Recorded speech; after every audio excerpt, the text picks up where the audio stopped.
Përshëndetje të gjithëve. Shumë faleminderit që na jeni bashkëngjitur në këtë takim me kryeministrin. Faleminderit kryeministër që në një kohë kaq të shkurtër ju jeni përsëri nëpërmjet me bizneset. Më kujtohet shumë afër kur ju ishit në një takim tjetër në lagjen historike, atje ku sapo kishte përfunduar një nga investimet më të rëndësishme, zhvillimi integruar urban dhe turizmit, e cila ka sjell një rritje të shtuar të fluksit të turizmit dhe është një nga lagjet historike më të vizituara dhe të dashur për vizitorët. Ja ku jemi sot në një takim tjetër, në një biznes të ri që sapo ka hapur dyert e tij dhe unë do t'ju uroja Zamos suksese, e cila ofron një nga sportet më të bukura për të cilët vinë mjaft turistë, si ajo e raftingut. Përmeti sigurisht që është një nga destinacionet më të rëndësishme në përmet. Kemi një numër të konsiderueshëm turistësh dhe unë do doja t'u paraqisja faktikisht disa shifra mjaft domethënëse. Në vitin 2019 përmeti regjistroi rreth 30.000 turistë. Viti 2024 u mbyll me 150.000 turistë. Pra afërsisht 5 fish. Në qoftë se para vitit 2019 ne kishim 9 struktura akomoduese, sot përmeti numëron 136 struktura akomoduese. Nëse më parë kishim rreth 200 shtretër, sot kemi rreth 1600 shtretër. Nëse bujtinat apo guest house-et nuk ishin as sa gishtat e dorës, ne sot numërojmë në bashkinë e Përmetit rreth 34 bujtina, dhe jo vetëm në një fshat, por të shtrira këto në shumicën e fshatrave sipas njësive administrative. Nëse më përpara vije për një natë apo në stinën e verës, sigurisht sezoni është zgjeruar, duke synuar një sezon gjithvjetor dhe duke synuar një turizëm të qëndrueshëm. Nëse më përpara vije vetëm të vizitoje gurin e qytetit dhe të bëje një vizitë në banjat e Bënjës, sigurisht që oferta turistike është rritur. Unë mendoj që Përmeti ofron të gjitha dhe ka gjithë zinxhirin turistik, ofron guida, ofron shërbime dhe sigurisht që resurset ja ka falur Zoti. Unë do të veçoja 2-3 momente, pjesëmarrjen e komunitetit në turizëm i cili është rritur, duke u kthyer në pritës bujtinash, në prodhues lokal, në marrje e familjeve të veçanta apo personave të veçanta me punime artizanale, dhe mendoj që ku më mirë se në Përmet janë bërë të gjithë faktorët bashk. Biznes, pushtet vendor dhe pushtet qendror. Dhe do ndalesha 2 momente në bashkëpunimin, është shumë domethënë se bashkëpunimi ndërmjet vetë bizneseve këtu në Përmet. Kemi grupin vendor të veprimit, ose siç e quajmë ndryshe ne Pro Përmeti, cilët janë bërë së bashku duke u trajnuar, duke ofruar paketa të integruara me njëri tjetri, por edhe një fakt tjetër domethënës, duke aplikuar edhe duke përthithur fonde edhe të donatorë të huaj vetë si biznese. Dhe pastaj sigurisht që do ndalem pak tek infrastruktura, tek vëmendja e shtuar e qeverisë dhe sigurisht e kryeministrit Rama në gjithë infrastrukturën dhe kryesisht në infrastrukturën rrugore, pra në gjithë aksin nacional, duke filluar nga Urrejleklit deri në Çarshov, në infrastrukturën e ujësjellsave. Ne kemi zgjidhur përfundimisht ujin e pishëm 24 orë në Përmet. Gjatë mandatit të tretë kemi zgjidhur furnizimin me ujë të pishëm pothuajse të gjitha fshatrave të mëdhenj përgjatë luginës së Vjosës. Investime të konsiderueshme për sa i përket infrastrukturës skulluese dhe vaditse, njëkohësisht edhe projekti i madh siç ishte zhvillimi integruar urban edhe turizmit. Të gjitha këto e kanë bërë Përmetin një vend mjaft të vizituar nga turistët, një vend më të sigurt, akses të sigurt dhe sigurisht një përvojë të jashtëzakonshme.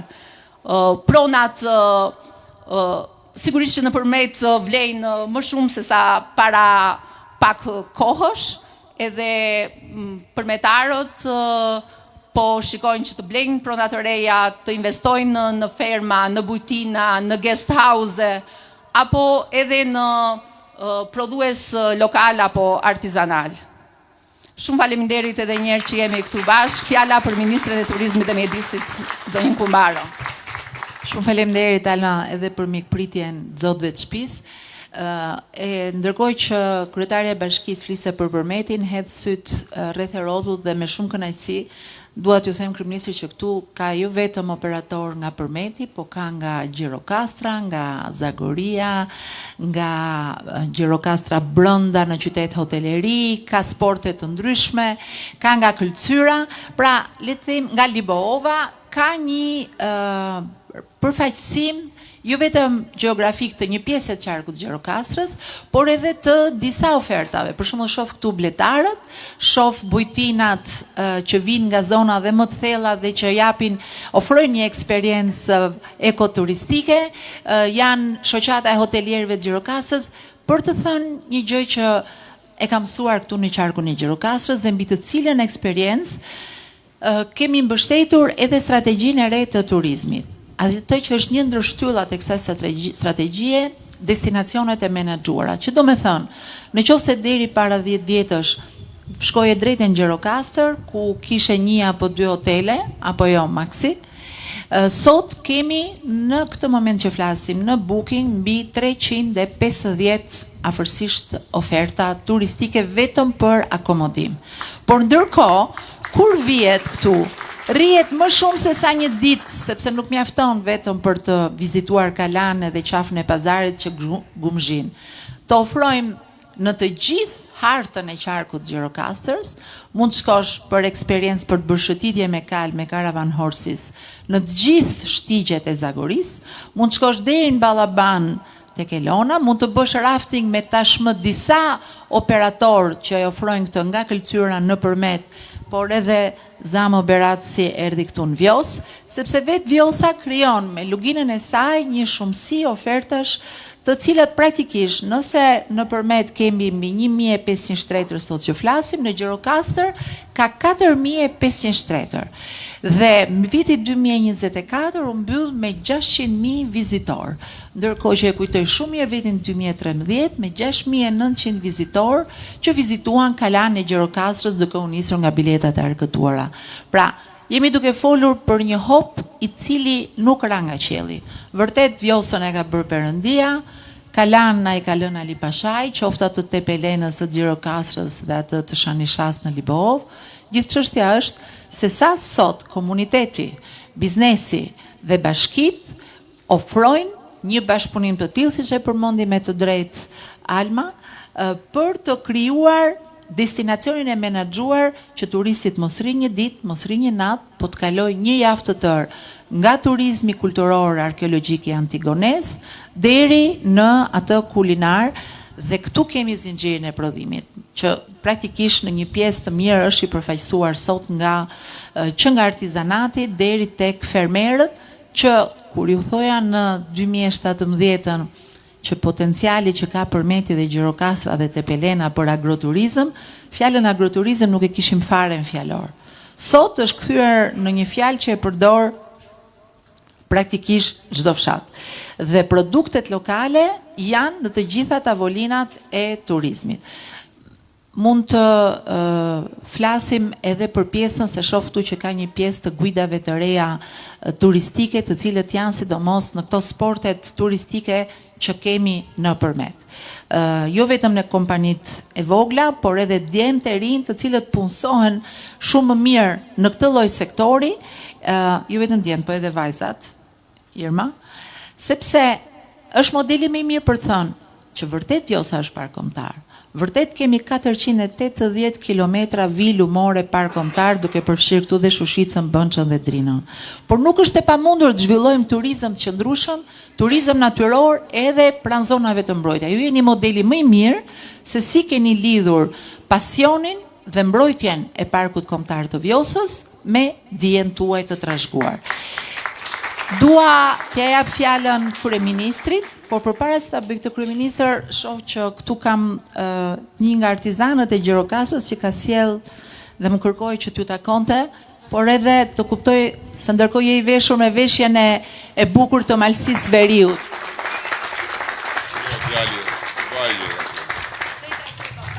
Si e mirë, si të shkon puna? Jemi takuar në dyqan, po. Shumë faleminderit. Falenderoja. Përshëndetje, zoti kryeministër. Nuk mund të rria pa bërë një falënderim në emër të fëmijëve të mi, sepse për të mbajtur tek gjyshrit e tyre këta i duhesh nga Tirana 4 orë rrugë pa rrugë. Tani, nga Kino Studio, këta vën për sa thoni? 20 minuta. Fshati i tyre është fshati i parë në dalje të tunelit të Murizit.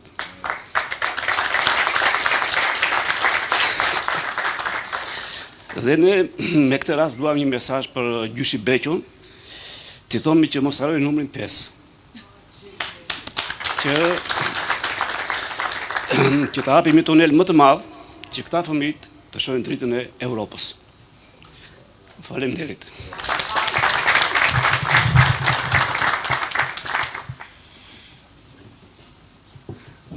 Faleminderit shumë, vlerësoj shumë edhe është e vërtet jemi njohur në dyqanin e ustajt edhe kam parë aty çfarë bën me duart e tij, tavanet e bukura të gjirokasës, tani ka më shumë punë, se deri dje kishte thjesht mundësin të përpiqej të mbijetonte aty tek pazari me ato gëvendjet për ata pak turistë që kalonin, ndërsa sot ka më shumë punë sepse faktikisht shumë shtëpi vazhdojnë kthehen në bujtina, edhe ato shtëpitë e vogla vazhdojnë hapin dyert në katet e dyta, ku bëhen dhe riparimet e tavaneve të jashtëzakonshme, edhe ustaj është atje në krye detyrës, më vjen jashtëzakonisht mirë, edhe besoj që edhe këtu ku jemi është një shembull i prekshëm i transformimit që ka ndodhur. Do ju kërkoj ndjes se jam akoma në efektin e një gabimi që kam bërë mbrëm. Nuk e bëj shumë rrallë të gabim, po e bëra mbrëm, edhe vajta hyra në YouTube edhe pash, jo shumë, po aq mjafton, një emision, ca fragmentet një emisioni ku bëheshin komente mbi një sondazh që kishte bërë ai sondazhisti i Trumpit, edhe jam akoma i hutuar se unë nuk shoh televizor, nuk i shoh fare këto pasqyrat e moçaleve mediatike, po jam i hutuar akoma nga fakti që ishim mbledhur atje 4 njerëz, edhe nuk i jepni dot drejtim fare që pse sipas sondazhit të zotrisë 50% e shqiptarëve mendojnë që vendi po shkon drejtimin e duhur. Nuk i jepnin drejtim. Edhe thoshin, po në qoftë se kjo është e vërtet, ky popull është i smur, po në qoftë se kjo është e vërtet, atëherë ne jetojmë në një vend ku njerëzit kanë kaq shumë frikë sa që thonë po është drejtimi i duhur, se kanë hallë se mos i ndodh ndonjë gjë. Po kështu e të tëra llojet e mundësive, duke ia lënë natyrisht fajin popullit, përveç mundësisë që mbase populli shumica ka drejt. Nuk e merrnin fare në konsiderat si opsion që shumica ka drejt. Dhe në ndërkohë, kur erdhëm këtu, unë çiftin këtu e kam njohur shumë kohë më parë, si ishit martuar akoma dhe kur kam njohur. Sigurisht ishit akoma duke u studiuar në distancë të afërt, po i kam njohur kur kam bërë për herë të parë eksperiencën e rafting, edhe s'nuk e dija as ç'a ishte. Edhe atëherë kishim filluar këtë gjë me pasion,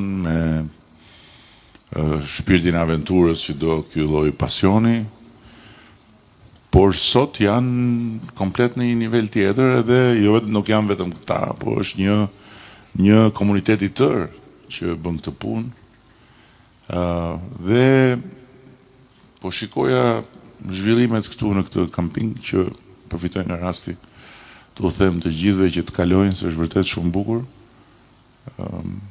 Dhe më thot Zamo, thot shiko se kur e ke nxjerr ti në apo kush nuk e di, o vajza nuk e di, kur nxjerr ti këto fotografit për aktivitetin ton, na marrin e tjerë. Tash po prandaj e bëj që ti ku të mundem, sa të mundem që ti bëj një farë reklame, po themi, gjërave të bukura që bëhen dhe që ndërtohen, se ndryshe, ma thoni ju mua, ku e merr vesh njeriu që këto gjëra bëhen? Ku? Si e merr vesh? Si e merr vesh një shqiptar që nuk është i kësaj fushë, se ata që janë kësaj fushë marrin vesh. Po jo vetëm këtë gjë, po të gjitha gjë, si e merr vesh dikush në një qytet tjetër, ç'a ndodh te qyteti tjetër? Nga lajmet, harroje. Vetëm gjëra që të nxjerrin veten qefit, jo më vendin. Nga portalet, harroje. Nga gjitha ato që qarkullojnë nëpër, harroje. Sepse është një Shqipëri e tërë që jeton jashtë asaj kënete mediatike që nuk gjen vend fare aty. Nuk i din njerëzit fare si ç'a ndodh. E pastaj këta habiten, thonë, po mirë, ç'a shohin shqiptarët që mendojnë që Shqipëria po shkon drejtimin e dur. Është çudi e madhe. Edhe rezultati, populli është i smur.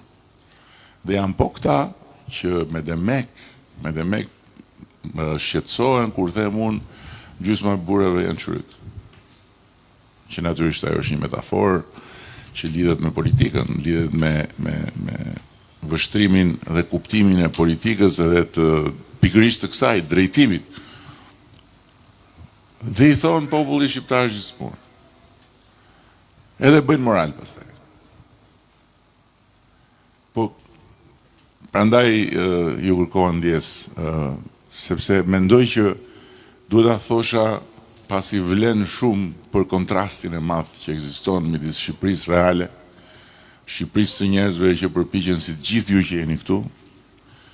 Gjirokastra ishte, dini më mirë se sa unë, se juve keni jetuar aty, keni lindur, keni rritur aty dhe keni rezistuar aty. Ishte një vend ku mundësit për të qëndruar ishin sa kur të alma, sa gishtat e njërës dorë. Edhe komplet, domethënë, mbaheshin ato pak dyer hapur me sakrificat e atyre njerëzve që kishin, jo te turizmi, jo ku di unë, qoftë edhe këtu nëpërmet, me sakrifica, sepse sa njerëz mund vinin të ndalonin e trinin. Sa turist kishte. Pa llogaritur përmetin, që ishte komplet xhep falco i harruar, komplet i braktisur. Sot, të thuash 150.000 turist në përmet, të duket normale dhe thua si do t'i shtojmë. Ndërkohë që në Gjirokastër kanë vajtur në 2024 600.000 turist në Gjirokastër, mbrëm që tani s'ka ardhur akoma sezoni, ishim atje edhe qava pazarit ishe plot me turist huaj. Pa ata të gjithë janë konsumatorë, se ata paguajnë, sjellin para që e lën aty. S'kishim agroturizëm, nuk ekzistonte si koncept agroturizmi. Dhe shumë njerëz në pika të mrekullueshme vuanin, realisht vuanin për një gjë më shumë se sa buka, se bukën e gojës, nuk buka e gojës tu ka qenë e garantuar që në kohën e Skënderbeut, kur i thon fjalës, por për atë gjën pak më shumë. S'kishin. Nuk bënte sens dhe nuk bën sens që të merreshin me bujqësi aq shumë të shkëputur nga tregu, nga rrugët e tjera. Dhe agroturizmi ka kthyer komplet lojën për të gjithë ata që e kuptojnë se sa e thjesht është nëse ti ke pasionin edhe ke vullnetin për ta bërë. Duke hapur derën në majt malit, ti sjell tregun tek dera jote. Dhe nuk ke nevojë të prodhosh ti për tregun bujqësor, po prodhon për agroturizmin tënd.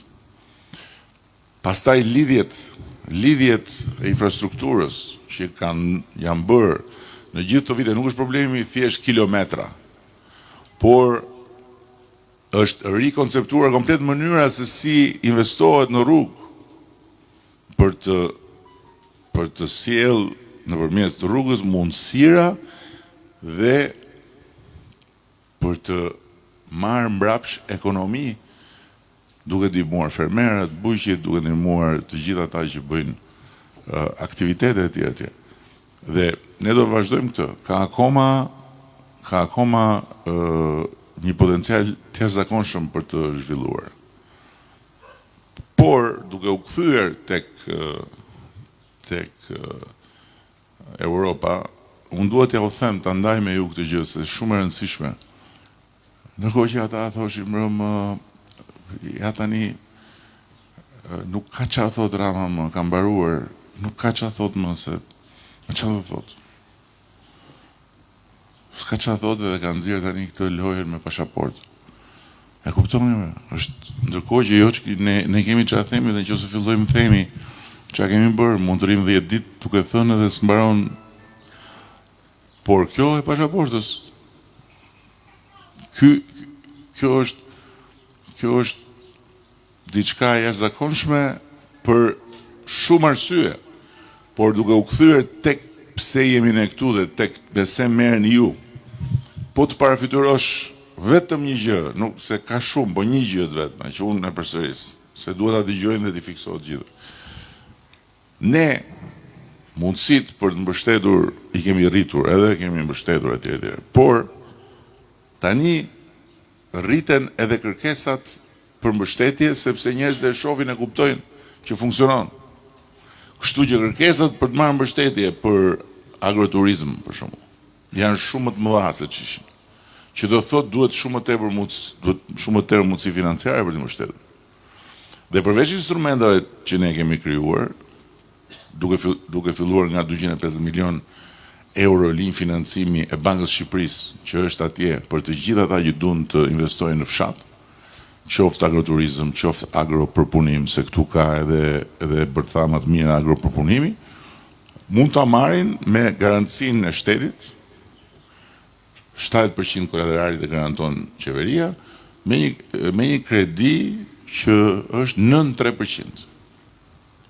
Që është një kredi e arsyeshme. Ama kur vjen puna e pasaporta, keni parasysh që ne kemi mbështetur bujqësinë edhe kemi mbështetur pikërisht agropërpunim, agrobiznes, edhe me fondin e Bashkimit Evropian. Bashkimi Evropian ne na ka dhënë në total në gjithë këto vite na ka krijuar një mundësi mbështetje më pak, shumë më pak se 200 milion euro. Gjithë këto vite. Aty hyn edhe artizanati, të tëra. Në momentin kur ne marrim pasaportën, do të thonë që jemi antarë të Bashkimit Evropian, Shqipëria.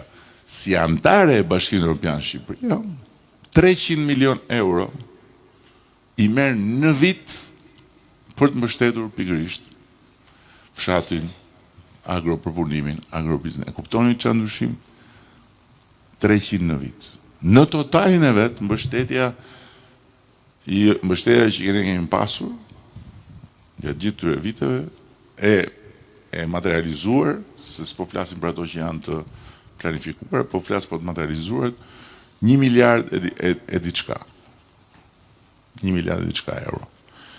Me antarësimin, 1 miliard e diçka euro do i marrë Shqipëria çdo vit. Po të kesh 1 miliard e diçka euro çdo vit mbështetje ekstra, dhe mos harroni dhe gjë, ai 1 miliard që e diçka që kemi marrë tani, 90% është kredi. E but, po kredi. është borxh. Ai që do të marrim si antar të BE-s është 9% para e dhënë për vendin, grant, do me thënë e falur. Pse? Sepse është para brenda familjes europiane. Ajo familje ka i buxhet, që nuk është buxheti i çdo vendi antar në shtëpinë e vet, po është buxheti i familjes përbashkët, i fisit, po themi, të Europës. Dhe fisi, aty ka një ark që është shpërndan sipas nevojave të vendeve. Dhe ata që janë më të mëdhenj, më të zhvilluarit, më të fortët, ata i japin më shumë se sa marrin nga ajo ark, por kanë tjera interesa që e duan familjen e bashkë. Se është tregu etj etj. Ndërkohë që ata që janë më të vegjël si ne, ata marrin më shumë se sa japin dhe pastaj kur forcohen e zhvillohen etj, fillojnë dhe ata pastaj japin. Pra, e kuptoni se për çfarë flitet? Është i kapërcim historik, epokal për Shqipërinë. Dhe është e dera. Tani si mund të minimizohen këto gjëra dhe banalizohen edhe të thuhet që populli shqiptar është i smur. Se nuk e kupton. Çfarë duhet kuptojë populli shqiptar? Që duhet kthehet mbrapa. Dhe shqyr Zotit që e kam thënë 1000 herë, por në këtë periudhë e ndjej dhe e kuptoj shumë më thellë të gjë, shqyr Zotit që pikërisht që shqiptarët janë të rrahur me vaj me uthull dhe kur vjen puna për politikë nuk ja hoqen i shkop, edhe t'japin ujë mbi shlugës. Shqyr se dhe kjo është arsyeja pse ata në për ato moçale që dalin për natë atje çmendin çakërdisit në janë, nuk kanë asnjë efekt për njerëzit. Nuk ndryshojnë njerëzit mendje as për të shkuar, më falni, për nevojat e brendshme me fjalën e tyre. Kështu që kjo është gjë pozitive. Dhe për sa i përket pastaj të ardhmes, të nesërmes, unë jam shumë optimist, realisht, jo thjesht për këtë të Bashkimin Evropian, por për mënyrën se si ka marrë ekonomia dhe juve ndjeni të gjithë, e shifni të gjithë se jetonim me këtë gjë. Ne duam të bëjmë dhe këto ditë do ta nxjerrim pak më detajuar mbas e keni dëgjuar. Duam të bëjmë një paqe fiskale, quhet. Është një instrument që e kanë përdorur vendet dhe përdoret që në kohën e Romës vjetër, llogaritë. Që ka dhe emër të bukur në latinisht. Dhe është paqe fiskale negociuar me biznesin. Çfarë do të thotë kjo? Do të thotë që një ndër elementet që për bizneset që janë me tatim fitimi, se ne deri në 140.000 euro xhiro i kemi pa tatim fitimi, kemi 0. Por një pjesë janë me tatim fitimi, do të mund të negociojnë me qeverinë që me prapakthim në 5 vite të deklarojnë, e para njëherë të negociojnë që të ardhurat e vitit në vijim do jenë kaq dhe llogaria do bëhet vetëm me rritjen ekonomike, bazuar në rritjen normale të tyre vit pas viti. Pra është një shifër që merren vesh dy palët, do jenë kaq edhe për këto të ardhur do paguhet ajo taksa 15%.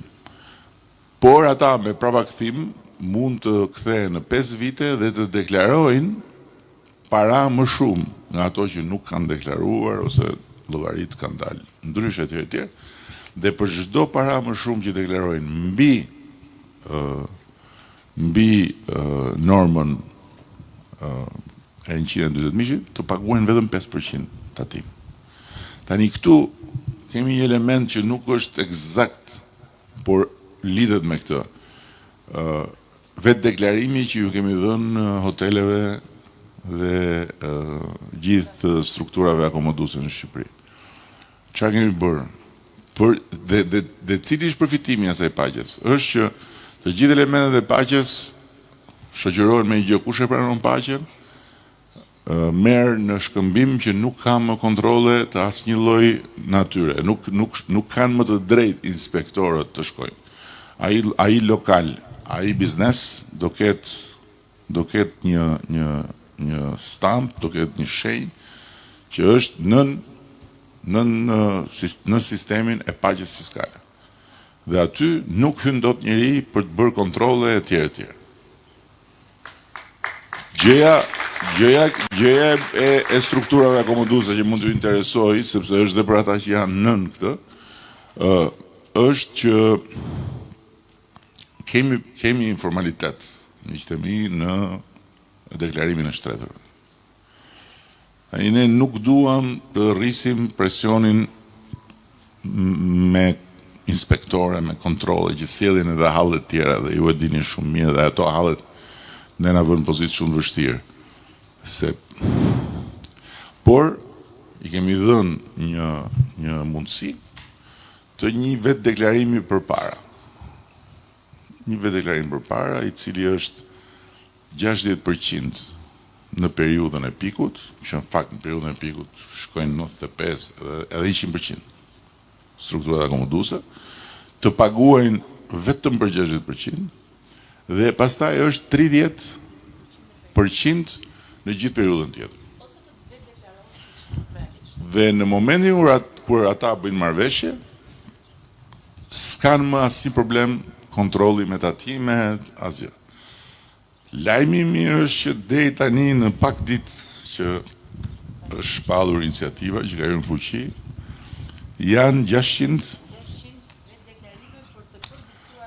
600 subjekte që kanë aplikuar dhe janë të gatshëm ta nënshkruajnë këtë marrëveshje me qeverinë, dhe kjo është shumë pozitive për ta, është pozitive për ne, sepse unë jam shumë i vetëdijshëm që ne kemi probleme, krijojmë probleme me inspektimin.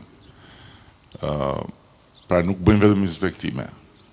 Edhe ata që bëjnë vetëm inspektime nuk janë korrekt edhe në mënyrën si jo të vinë atje, edhe kur ti ke njerëz atje që je duke u marrë me miq që ke klientët, të vjen dhe ai tani hajde letra, dil këtu, tavolina veçantë, pastaj fillojnë jo m'jep dhe një akullore, po m'jep dhe një. Këto barojnë. Ashtu e kanë, pse? Dhe non barojnë. Por gjëja që pastaj është tani në proces, ju e dini që ne kemi bërë fiskalizimin. Fiskalizimi na ka dhënë rezultat, por ka akoma probleme, sepse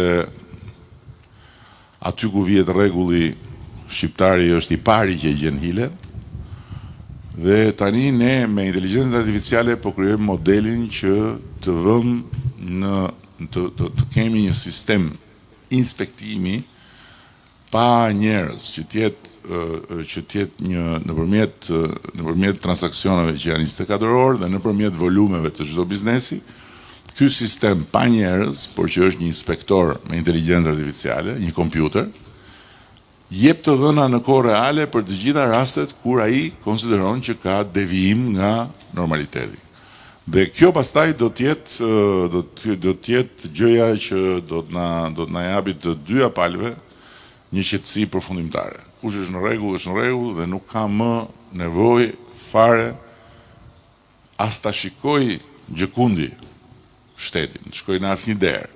Thjesht i vjen ajo, ashtu si kundër do të ndodhi edhe me qarkullimin, që me programin që kemi filluar dhe me qendrën e monitorimit të trafikut nuk do kesh më kontrole, s'do kenë më policë në rrugë, sepse rrugët do janë të gjitha të monitoruara me kamera inteligjente, edhe madje kur të mbarojë gjithë projekti, je duke ecur me shpejtësi, të vjen në telefon direkt gjoba dhe të vjen me portretin tënd që je duke qeshur që po ecën shpejt.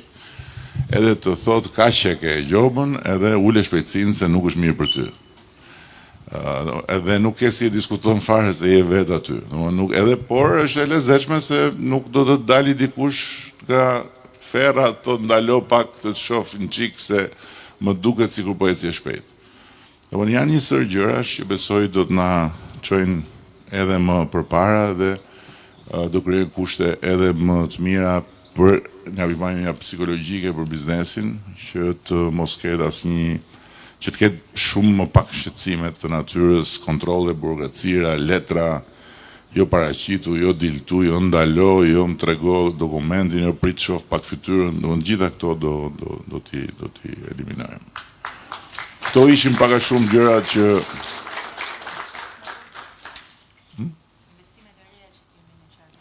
kur them unë që gratë urdhërojnë, thonë që po çka keme burrat. Unë s'kam gjë me burrat, thjesht gratë urdhërojnë dhe lum burrat që e kuptojnë këtë gjë dhe e pranojnë.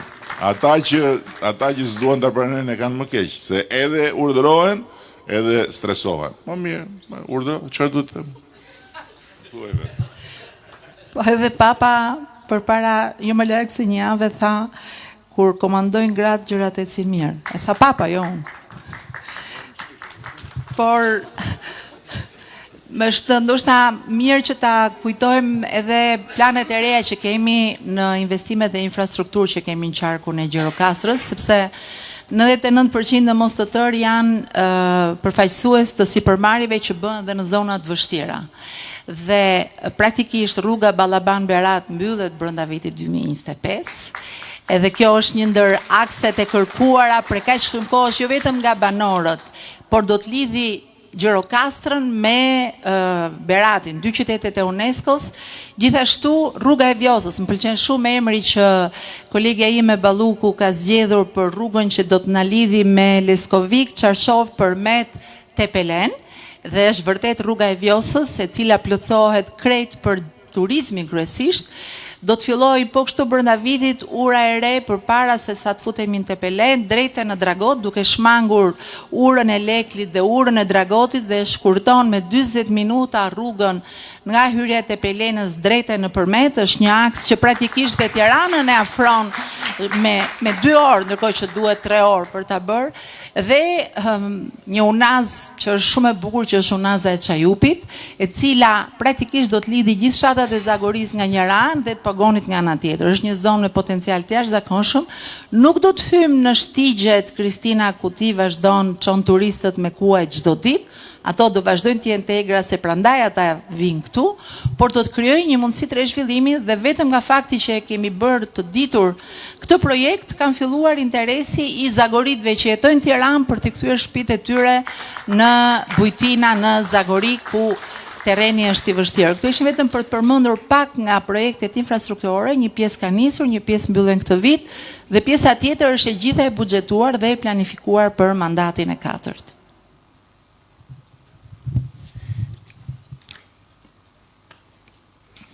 Ka një mirë po. Ta zja dhe Kristinës. Jo, ullu, se më regu. Faleminderit për ftesën.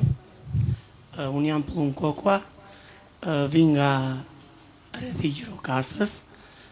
Kam 1200 dele, stanin e kemi të trashëguar nga gjyshi, babaj dhe unë, dhe djali si ta ke dëshirën e vetë. Stanin e kam kthyer në një atrakcion turistik. Stani është në fushën e Çajupit. Më vjen mirë sepse jemi takuar dhe para 2 vitesh në Vanistër dhe kjo ishte një nga gjërat kryesore që mora pjesë në takim, plus dhe ftesës. Tani Stani ka shumë nevojë për mbështetje nga qeveria, flas dhe në emrin e blegtorëve që është një pjesë që ka të bëjë me shtyllën kryesore të turizmit. Më fani për emocionet sepse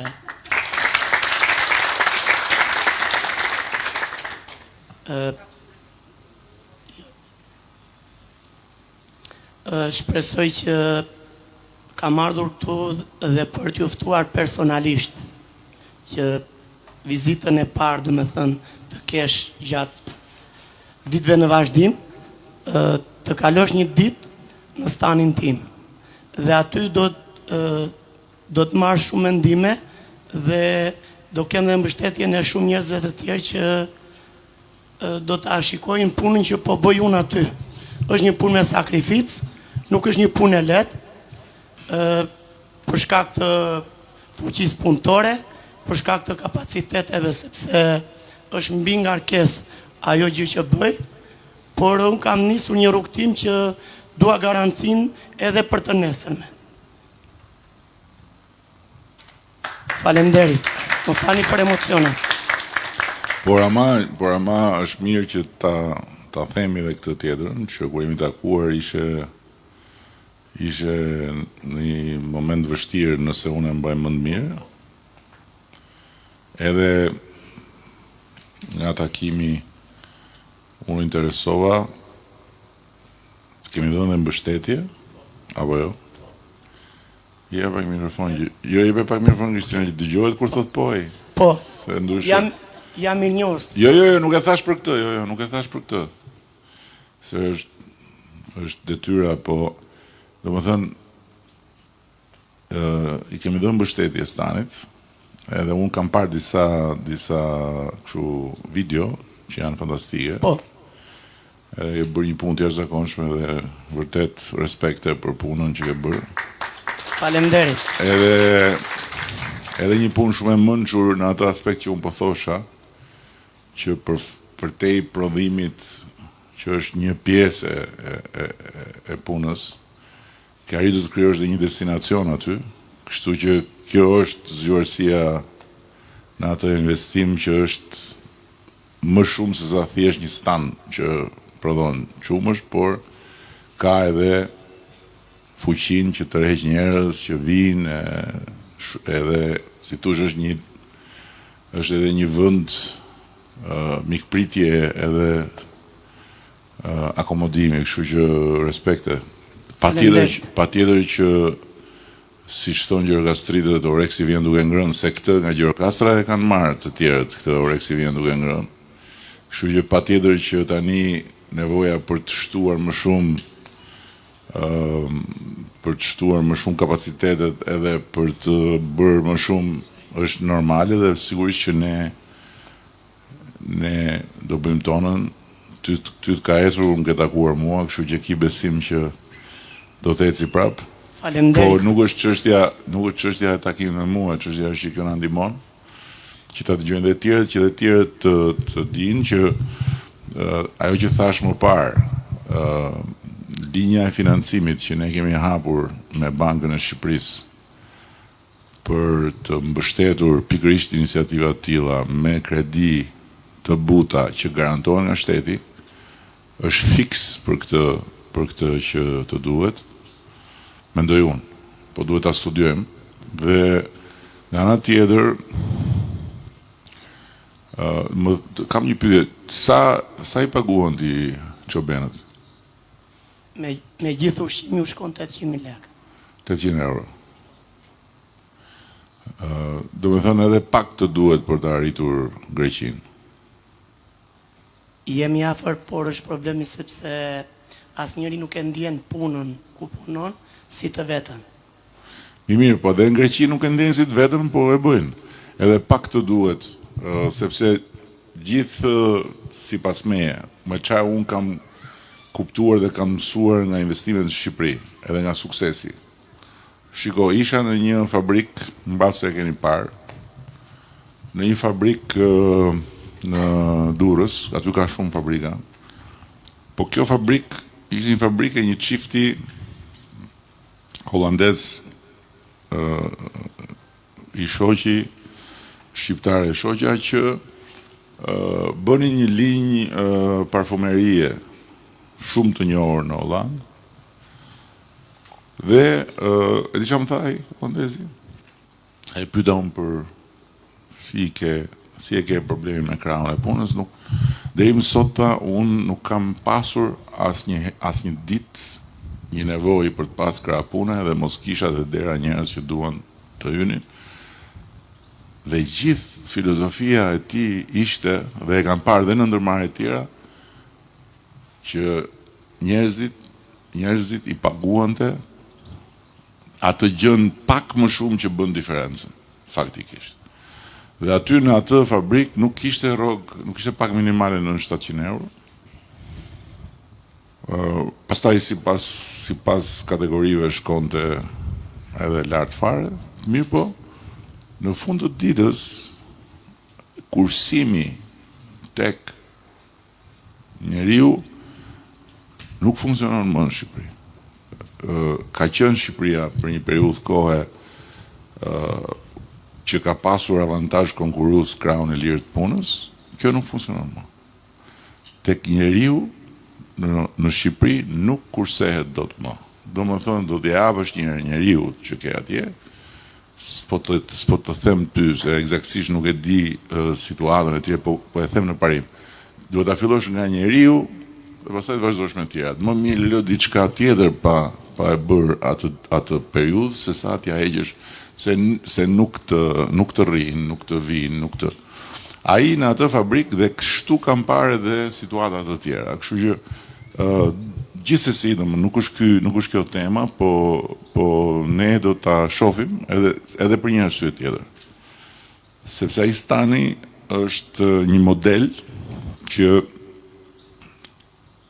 mund të na vlej shumë për ta përsëritur në vende të tjera ku ka njerëz si ti, po ku janë me të vjetrën akoma dhe qahen se nuk ju funksionon, ndërkohë që edhe ata, se stanet janë përgjithsisht në vende fantastike. Edhe ata e kanë mundësinë, vendin, natyrën e tjerë, kështu që është një model që ne mund ta përsërisim. Prandaj na duhet që ti t'jesh shumë i suksesshëm, edhe ne do të bëjmë të gjitha që është nevojshme që ti t'jesh shumë i suksesshëm. Faleminderit. Ju mirëpres.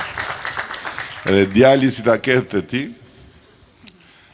unë fal nuk hedh, po djali do bëj një xhiron e botës, pastaj atje te ti do vi. Se ja mba mend mua se çfarë po them. Sot jemi këtu, djali merret me një grup turistash. Dakor, në rregull. Po akoma nuk ish mbush mendja që të merret me delet. Do bëj xhiron e botës, po të them, dhe te ti do vi prapë atje, se do ta kuptoj që atje do ketë atë që nuk e gjen dot le t'i bjej botës vërtet. Edhe nga pamja të ardhurave, sepse unë e them, të kesh një tokë këtu, ku do qoftë këtu, kthe kokën ja atje në majt malit, ta kesh një tokë atje. Dhe të rish në Greqi akoma është, domethënë, nuk e di.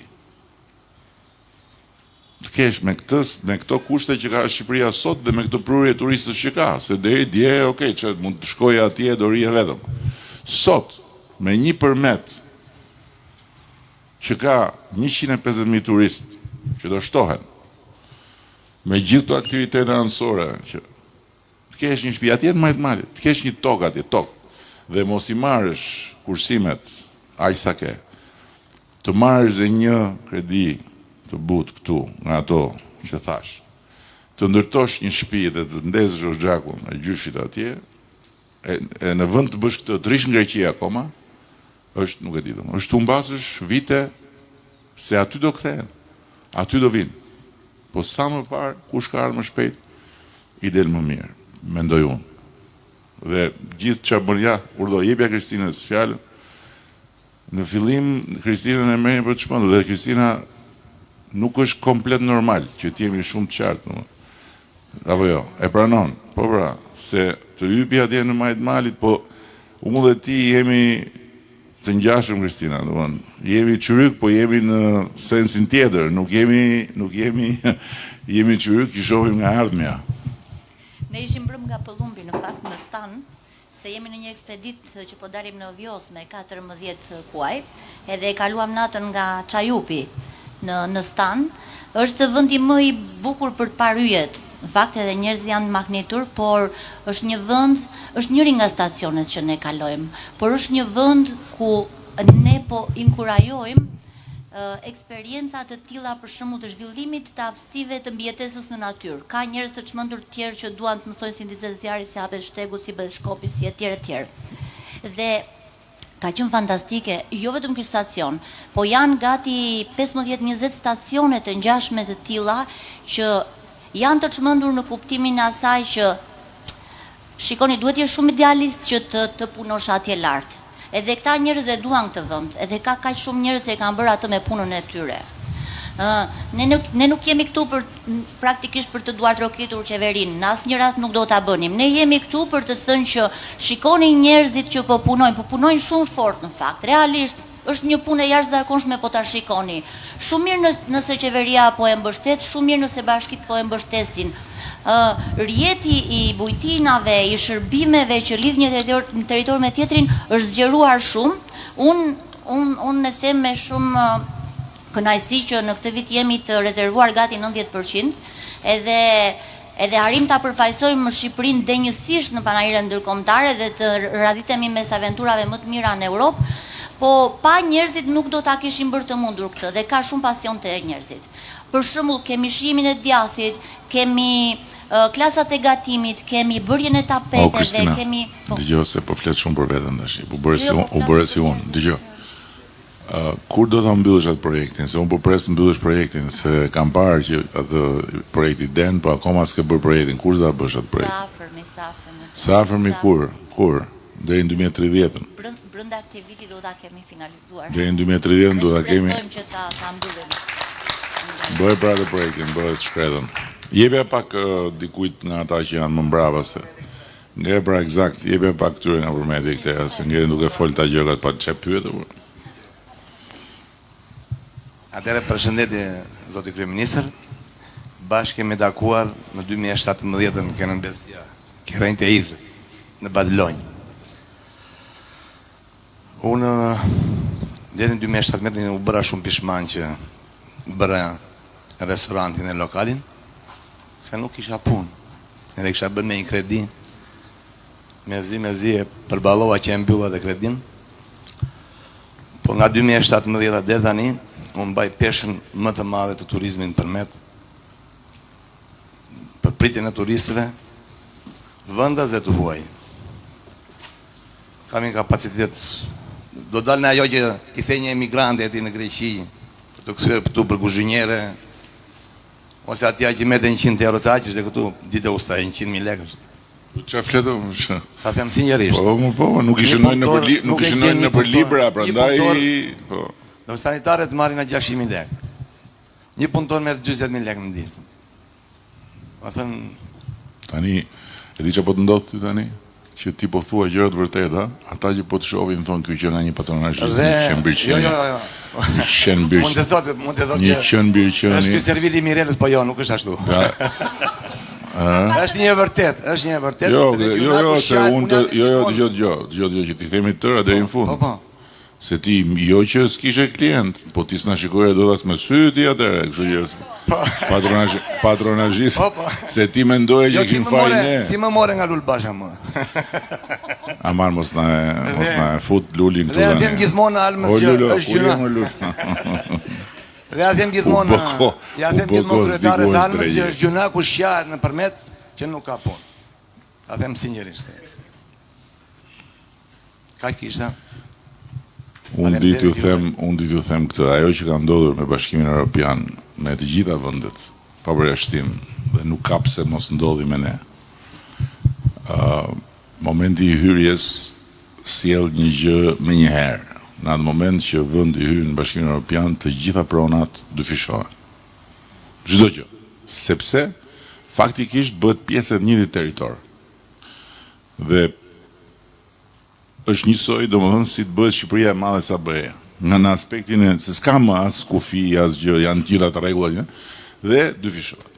Kështu që, për mua, qa jeni këtu, e qa janë këtu njerëz të këtushëm, e qa janë imigrantë nga këtu, merruni me tokat edhe merruni me vendet që ku mund të investoni, se do vi një ditë që s'do i prekni dot.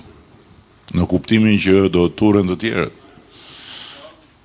Ka ardhur, e di që ka ardhur, po s'ke parë gjë akoma, ma beso.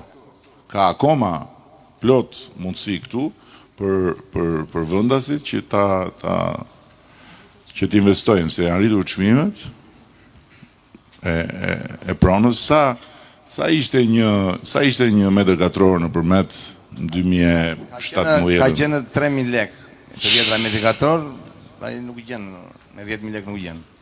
Flas me tarifa shtetërore, unë 3.000 lek ka qenë atyre. Le më tarifa shtetërore, sa ishte për të bler një apartament atje mund qendër të përmetit? Tokë nuk e di për 10 milion lek të vjetra, tani nuk e gjen dot me 50 milion. Nga 15 milion në 50 milion. Tani prap po them, kush ka mundësi 50 milion të vjetra, prap po ju them e parë nga mbas 5 vjetësh do thonë bo sa pak ka qenë. Mbani mend çfarë po them. Atje në qendër të përmetit. Mbani mend çfarë po them. Gjirokastër s'blej as kur ishin gurat se të shesin as gurat ata atje, po unë flas për këta që janë më dorëlëshuar në Gjirokastër, gurin i thua sa bën nuk thot le njerëz.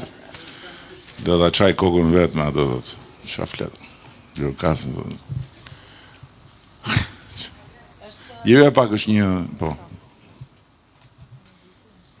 Përshëndetje. Faleminderit që na dëgjoni. Jam Ismet Lile nga fshati Katundisht, unë kam hap një bujtin në atë fshat. Unë nuk doja që të merrsha me jo ka punëtor, jo s'ka punëtor, se unë po s'ja dola do të vetë, do t'ale dhe do iki, e kupton, me gjithate kam munges punëtor, por nuk do të dalim aty. Problemi jonë atje lartë tek fshati, juve ju falenderi si qeveri se na keni sjell një investim shumë gjigant me ujësjellsin, por ne kemi një 3 vjet me atë ujësjellsin dhe nuk kemi parë as i pik ujë në përçesma. Dhe problemi im, atje lartë e fshati ku jetoj una, është ujë. Se kur vjen turisti, unë s'kam se qa i bëje, kupton? Si është, çfarë problemi ka aty armë? Nëse është bërë investimi, pse shkon ujë? Është në anën tënde.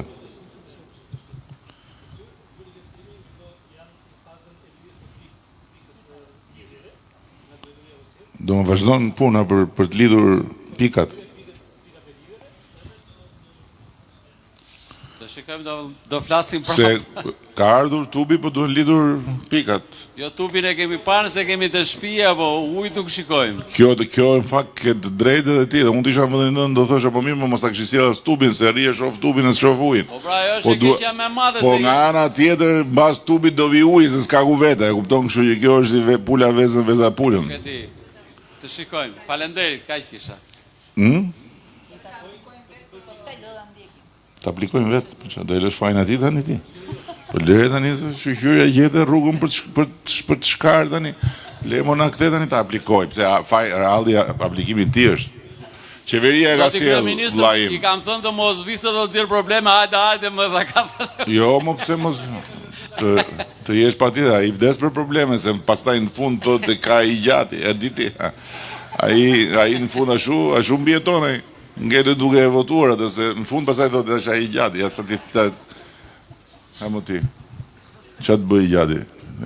Unë që kam pas për bërë e kam bërë, ajo ka vajtët, qeveria të më. Ani ti duhet qosh, duhet bësh... Po jo, në deri tani nuk ka faj, mos i vëm faj kot, deri tani. Për këtë pjesë ka faj për gjëra tjera sa duhesh, po për këtë jo. Do të marr prapë në telefon, nuk e di kur do vi, do flas prapë në telefon, nuk e di do të marr ose do merrem me zonjën Ministre. Tashi në qoftë se do që të kesh dikë që t'i qepet atyre, Je ti. është Mirela. Se me mua më ndodhi diçka tjetër që unë mund t'i largoj ata dhe s'ka kush lidh ujin, kupton? Kurse Mirela e gjen rrugë, me jema të bëj shaka, nuk ka rëndësi, këtë duash, mua Mirela nuk ka rëndësi, po rëndësi ka që është procesi punës vazhdon, ne kemi bërë shumë për ujin, se është pra shabie e madhe, shumë abie e madhe, janë ca që thonë, turp flisni akoma për ujin. Jo, ju falenderit se me kanë hapur. Jo, janë ca, jo ti. Tani, këtu uj, jo këtu, po në Shqipëri uj, 24 orë, një histori ka pasur në shumë pak vënde. Nuk kanë pasur më asë në kohën kur kishin udhëheqësin e madh nga zona, nga rruga e tyre, as në Palortos ka pas ujë 24 orë. Mor bet kot. Tani, 4 zona urbane kanë qenë 24 orë ujë kur ne kemi marrë detyrën. Sot janë 43 urbane, 98 rurale dhe vazhdojmë bëjmë investime. Kështu që derisa ka ardhur tubi dhe deri atje, do të thënë që edhe Alma e tha, ka qyteti dhe fshatrat kryesorë kanë 24 orë ujë. Po kështu në Këlqyr, do në Këlqyr që nuk bëj fjalë. Kështu që hap pas hapi do mbyllet e gjitha, besoj. Jo besoj, po jam i bindur. Ka dikush tjetër në merak tjetër për të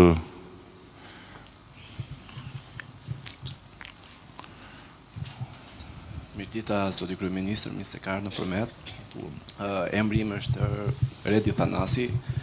Është takimi i dytë që kemi bashk pas gati 20 vjetësh kur unë kam qenë antar i Freshit edhe ju keni që kryetari i Bashkisë së Tiranës.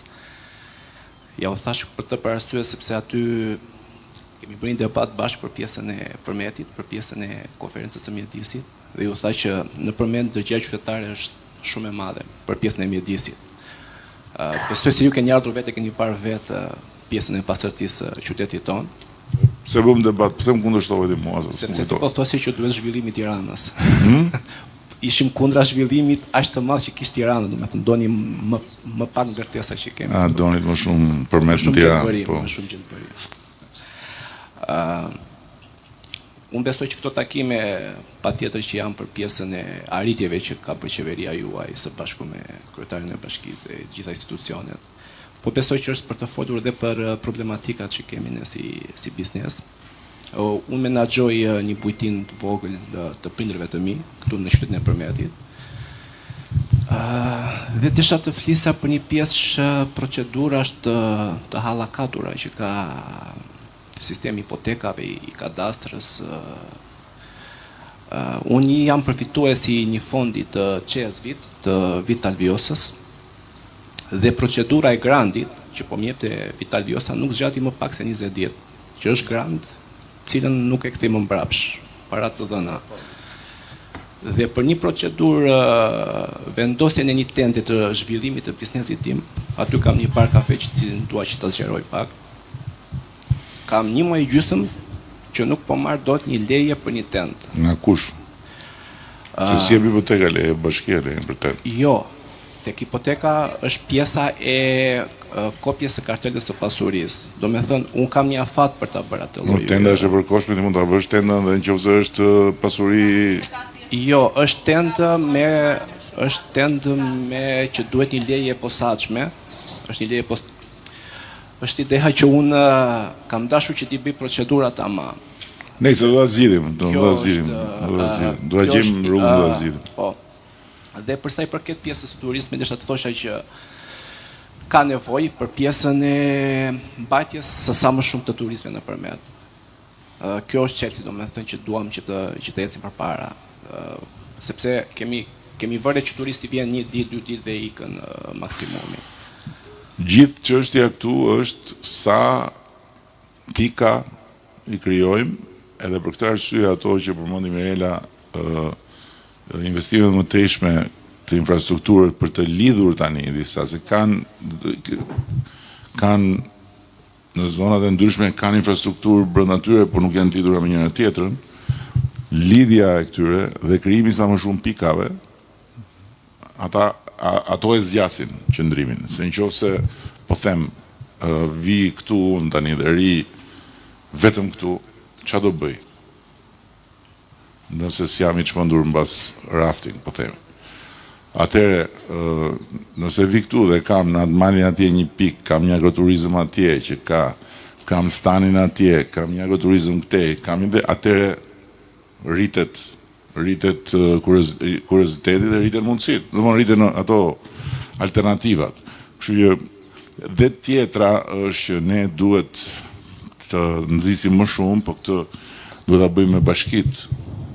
Sepse ajo që ende nuk po ndof është që bashkitë tona në tërësi, nuk flas për bashkitë që kemi këtu, nuk e shikojnë akoma si duhet peshën që kanë dhe rolin që kanë për fshatin. Do më fshatin, kryetarët e bashkive dhe bashkitë e shohin si rrugë ujë, drita, ndriçim publik, po themi, pastrim etj. Okej, mirë, rregull, këto duhet. Por jo si zhvillim bujqësor dhe lektoral dhe rural. Pra, nuk e kemi akoma në bashki këtë lloj vetdije, qasje, kapaciteti që bashkia të jetë pika referimit për të hapur më shumë pika agropërpunimi, për pikat e grumbullimit, në mënyrë që dhe bashkia të futet në këtë biznes. Se në qoftë se po themi këtu prodhohet për shembull më jep një prodhim. Okej, për shembull, këtu prodhojnë liko.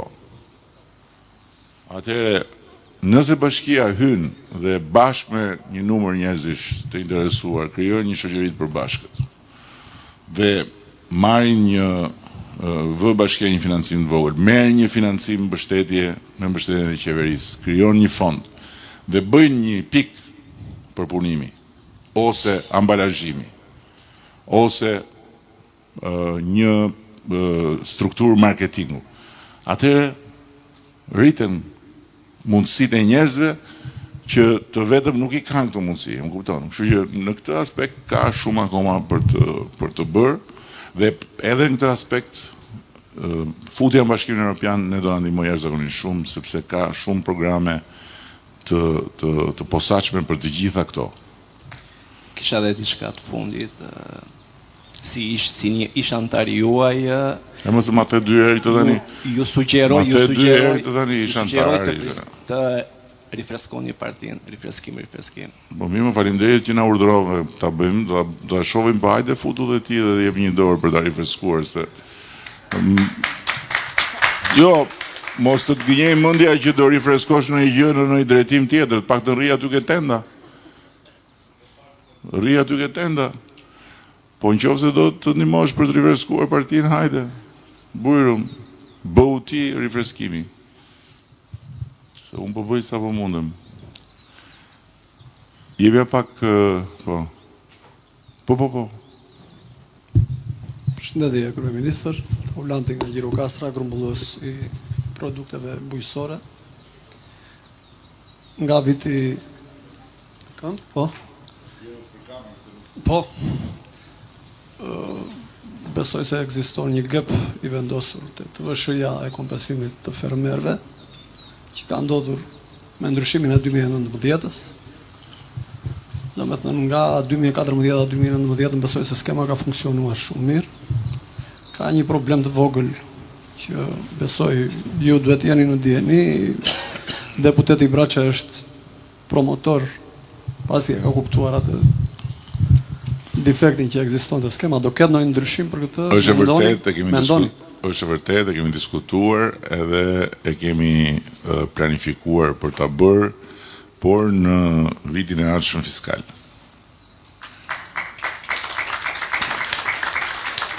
Ka një problemat, mund ta bëj një pyetje të dytë? Po bëj çfarë dush, po ndalon tu. Ka dhe një problematik, po themi, në anën ligjore të grumbullimit disa produkteve shtazore, që po themi, po ta marr si shembull, po të kesh 10 gica që duhet i therrësh këtu nëpërmet, duhet i çosh në fier, ti therrësh, ti kthesh prapë mbrapa, të certifikuar. Domethënë, do ketë ndonjë kështu. Jo, këtë është pak e vështirë kjo. Këto therjet si në mesjet nuk i stimulojmë dot më, sepse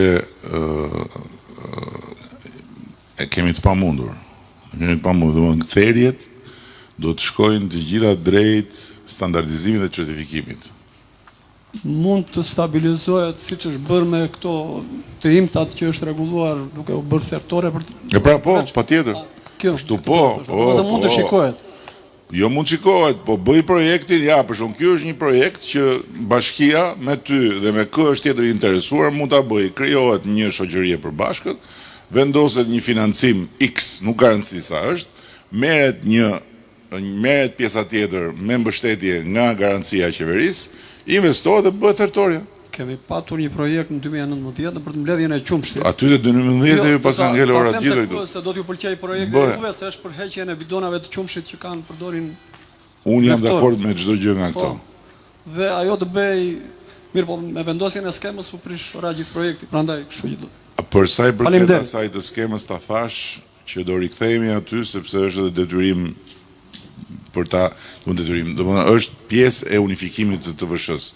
Ndërkohë që për sa i përket projekteve, patjetër, thash se po thoshe që a kanë mundësi që të lejohet që më përmet të theren ngicat barbarisht. Jo, këtë nuk e bëjmë dot. Po nuk ishte ky qëllimi. Zua habita, thash nga doli ky përmetar kriminal. Është Gjirokastrit ai? Prandaj i rënë lapsi ti. Thash nga doli ky. Po, jepja pak këtu. Përshëndetje. Më quaj Roberta Baku, jam në pjesën e turizmit të aventurës. Afroj pak mikrofonin. Kam një kamping 1 kilometër larg qytetit. Edhe duke parë turizmin në përgjithësi, që është një industri e madhe, duke parë dhe zhvillimin e rafting që i ka dhënë goxha prioritet edhe përmetit, edhe duke u reklamuar në të gjithë botën, po them. Tani, duke qenë në një bazë turizmi këtu, në një bazë rafting, ne kemi ato problematika tona të zhvillimit të këtij sporti. Duke parë vit për vit, për shembull që këto biznese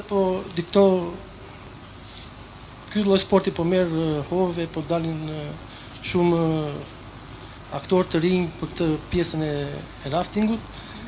Nuk ka një projekt për shembull që të ketë diçka rregullsi, duke parë dhe zamoj që ka ngritur gjithmonë problematikën e sigurisë në Vjos, edhe mënyrën e bërjes sa më të sigurt të rafting. Kjo është kryesorja, mendoj. Gjithashtu dhe ato pikat dalje dhe hyrjes, edhe të paktën do thosha, pjesën e pastrimit, të pjesët ne që bëjmë rafting të ishte të vijë çik më shumë dorë, që të pastrohej, edhe të mirëmbahej. Tani, për sa i përket garancisë dhe sigurisë, sigurisht askush i cili nuk është certifikuar si udhërfyes për rafting nuk mund ta kryejë këtë aktivitet. Dhe për këtë kemi qenë gjithkohon komunikim dhe përfitoj nga fakti të them që në të gjithë sektorët e udhërfyesve, që nga ata që bëjnë alpinizëm deri ata që bëjnë vizita kulturore, kemi të certifikuar vetëm në harkun e 4 viteve 800 udhërfyes në të gjithë Shqipërinë.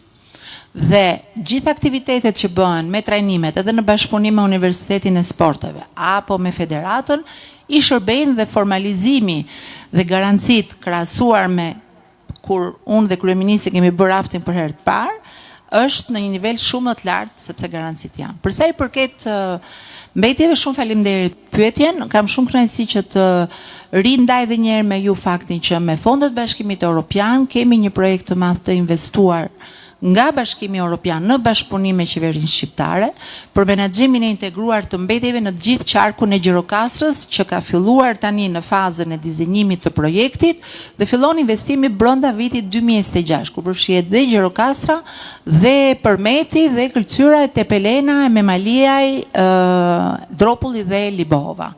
Ndërkohë, projekti tjetër me kredi të Bankës Botërore, që është projekti për impjantet e trajtimit të ujërave të ndotura në të gjithë lumin e Vjosës, me një kredi prej 50 milion eurosh, është miratuar marrëveshja në parlament në muajin shkurt, puna për cilin ka filluar tani. Dhe janë edhe këto, ndjes që nuk i përmenda pak më parë, 2 projekte tjera infrastrukturore në fushën e mbetjeve, që do të realizohen, do të mbyllen në mandatin e 4. Ama kërkoj bashkëpunimin e të gjithë komunitetit, se kjo punë e mbetjeve që ne ndotim, shteti pastrona, qoftë shteti, qoftë qeveria, bashkia, nuk kemi për t'ja dalë dot, nëse secili nga ju, në pozicionin e operatorit, në pozicionin e një qytetari apo të një fshatari, nuk krijon një marrëdhënie tre me mbetjet dhe t'jemi po aq kritik sa qemi ndaj qeverisë dhe bravo i qoftë, edhe ndaj komshiut, dhe bashkëqytetarit, dhe bashkëqytetarit, këtë punë e mbetjeve nuk do ta fitojmë dot. Se kur fillon flet për këtë punë e pastrimit e ka pasioni kryefshesaxhies, që kupton se atë është bërë si kryefshesaxhia e Shqipërisë dile pastro nga të 4 anët dhe në fakt kjo është një gjë që nuk e di domethënë, po shumë mirë që të gjithë janë kërkues nga për bashkinë, për qeverinë, për këtë duan, por ama atë gjën e vogël që të mos ta ndosësh ti mos e ndot herë si fillim. Pastaj kërko llogari nga të katanat, po kur ti hedh, se tani vinë prurjet nga lumi, e dini ose juve me lumin jetoni.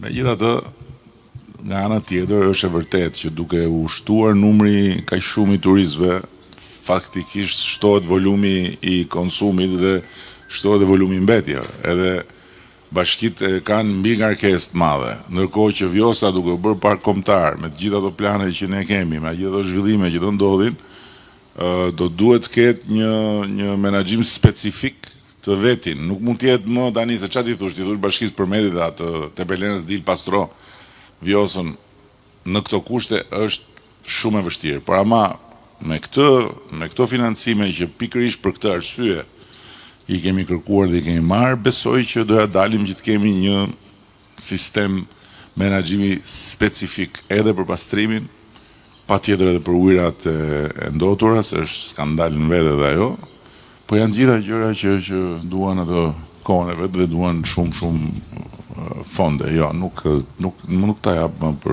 punën e pastrimit, të kap ajo, të kap Tartakuti kur thonë.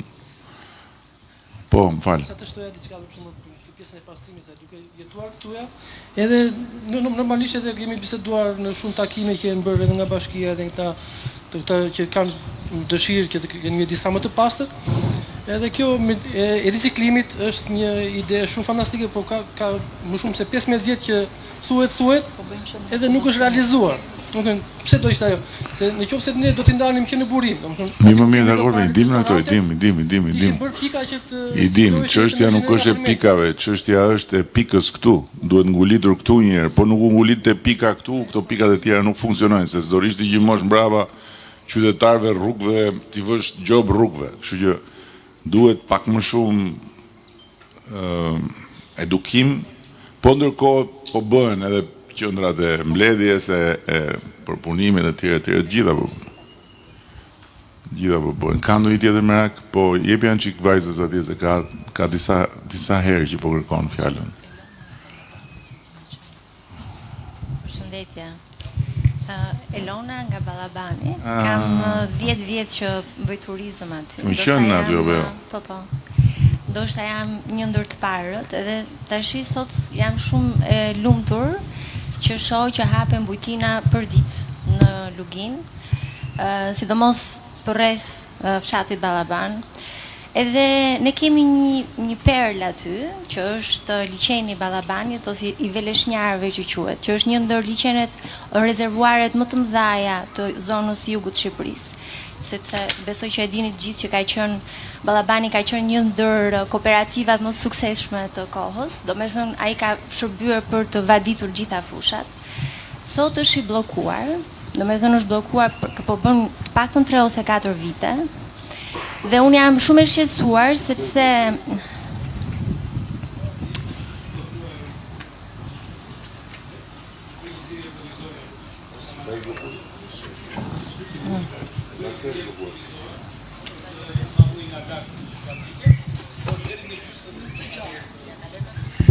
Po nga se është bllokuar? Nga inertet. Nga mbetjet. Po, dhe një rezervuar pak më tutje i Kenajve është bllokuar totalisht për këtë arsye. Domethënë ne kemi humbur një liçen dhe jemi duke humbur liçenin tjetër dhe kjo është një humbje e madhe për bujqësinë patjetër, pa diskutim. Po, është humbje e madhe për turizmin. Po, të kuptoj, do duhet ta shikojmë këtë me urgjencë. Të shikon sepse edhe ky sistemi i ri është funksional, është shumë i mirë, por nuk ka për ta penguar asnjëherë bllokimin e liçenit nga inertet, sepse nuk pastrohet liçeni, rezervuari më saktë. Kështu që edhe është bërë sistemi i ri, është një rubinet që e hap atë gjatë ditës ose gjatë natës kur bëhen vajtë. Domethënë, e kuptove tani, miku im? Domethënë, ujin që ju duhet për të ujitur tokat, e bllokojnë duke hedhur mbetjet e tyre. A kupton tani se si është kjo halli i madh i joni? Ato janë mbetje në fakt që vijnë nga shirat, sepse ai liçen ka 3 Po ashtu po patjetër, po mbetjet nga shirat pa shirat, rrjedhat si mbetje që hedhin njerëzit. Trungje, nuk ka asnjë mbetje njerëzore. Nuk janë mbetje, okay, mirë, në rregull atë. Kjo është tjetër gjë. Po, dhe se mu duk që vërtet bllokojnë njerëzit dhe thash. Jo, janë trungje inerte materiale natyrore që e kanë bllokuar. Dhe besoj që duhet një ndërhyrje sepse Dakor, do ta shikojmë me kujdes këtë gjë. A mund të them edhe diçka tjetër? Po, patjetër. Ne kemi një traditë shumë dhjetra vjeçare, po mund të thosha edhe qindra vjeçare, të një tregu në Ballaban, i cili zhvillohet çdo të njëjtë. Edhe që është një perle vërtet. Unë kisha një gazetar nga National Geographic që ngeli i habitur nga mënyra se si bëhej tregtia aty midis banorëve. Nuk ka fare infrastrukturë, njerëzit shesin akoma në rrugë. Dhe ky tregu është në gramën e fundit. Tani që po vjen edhe rruga aty, unë mendoj që duhet rivitalizuar, i duhet gjetur një vend specifik dhe i duhet dhënë pak dinjitet fshatarit. Tregu e ka bashkia? Po, nuk e di se kush e ka. Jo, bashkia? Bashkia duhet ndoshta dhe të shqetësohet për tregun e të dielës, që ka qenë Lëre tani se di unë këtë punë, sa e vi me ty këtë hallka unë. Çfarë të them? Lëre tani. Sepse çfarë i thua tani? Kultura ka qenë një ndër 5 qendra tregtare më të mëdha në Shqipëri dhe sot nuk ka më treg dhe është gjunaj që të mos vazhdohet tradita. Dhe duhet vetëm pak iniciativë, pak investim dhe pak dinjitet që duhet ja japim. E di kur do ta keni tregun ju, edhe do t'i keni të zgjidhur ato probleme, kur të bëhen bashkë gratë e Ballabanit edhe të Këlqyrës, të merrni peng kryetarin e bashkisë. Jo, ta merrni peng. Ta merrni peng. Atje e t'i thoni tregun këtë. Atëherë ti je i sigurt që do t'i bëj. Po ç'më qesh më? Faleminderit. Po ç'më qesh, Si më qesh? Kaq kisha, faleminderit. Shpresoj që keni dëgjuar. Jo, për dëgjuar unë kam dëgjuar, se duk sikur s'kam dëgjuar, ti je sigurt që kam dëgjuar. Po ç'a të bëj tani? Ti kafshoj veshin Klementit tani këtu në sy tuaj. Si ai boksieri. Po.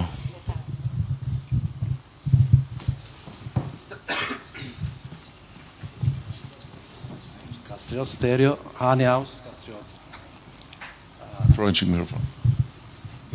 Po, tashti unë merrem me turizëm, fokus është Bleda. Jam lindur, fëmijën time e kam kaluar në fshatin Okturan, afër ujrave termal. Tashti aty po bëhet një punë e shkëlqyer për sistemimin e vendit të gjitha. Dhe këto ujra termale kanë impakt direkt social mbi të gjithë ne këtu që ka restorantet, hotelet. Dhe një shqetësim im mbas edhe këtyre është sa më mirë të menaxhojnë këto, më mirë do jetë për ne. Se aty fshihen potenciale të pazbuluara. Ka shumë potenciale të pazbuluara. Aty është shpella më e madhe në Shqipëri, rreth 14 kilometra. Dhe me vlera unike në botë. Ato ujra termale siç janë jashtë, janë brenda shpellë. Tashti ta ja përgjigjen? Sa më mirë të menaxhohen nga juve këto ujra, do jetë ne do jemi mirënjohës për jetë juve. Është shumë e vërtetë që është një bukuri dhe një pasuri që e ka dhënë Perëndia, që ndërkohë është kthyer jo thjesht në një vend ku përdoren nga përmetarët për banjo termale apo thjesht për të bërë një ditë plazh, në atë lloj plazhi, po është kthyer destinacion ku gjithë që vinë në përmet shkojnë dhe ke ujrat e bënjës dhe nuk gjithë ishim dakord që nuk mund të vazhdonte më ashtu se s'kishte vende për të bërë shërbime. Ndërkohë është zonë e mbrojtur. Kjo është arsyeja pse Fondi Shqiptar i Zhvillimit, Agjencia Kombëtare e Zonave të Mbrojtura dhe Bashkia Përmet punuan bashkë, bën projektin, e mbaruan, tani është një investim dhe do mbyllet brenda vitit. Me rregulla ku pastaj duhet bim dakord që ato rregulla duhet respektohen nga të gjithë. Dhe menaxhimi do të jetë po kështu i përbashkët midis Agjencisë Kombëtare të Zonave të Mbrojtura për sa i përket kritereve çfarë lejohet dhe çfarë jo, dhe nga Bashkia Përmet për sa i përket menaxhimit ekonomik edhe fizik me qëllim që të bëjë një martesë sa më të mirë midis interesave të biznesit vendas dhe vizitorëve tuaj, por dhe mbrojtjes natyrës, sepse mos harojmë, është zonë e mbrojtur natyrore. Kështu që si mjedisor të mirë që janë përmetarët, siç e tha pak më parë, unë e di që do të kemi një model të shkëlqyer menaxhimi, aty sapo të mbaroj. Faleminderit.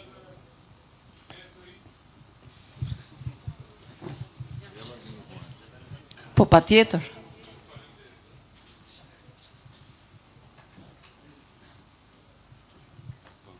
Përshëndetje, quhem Luka Gramo, 25 vjeç nga Përmeti.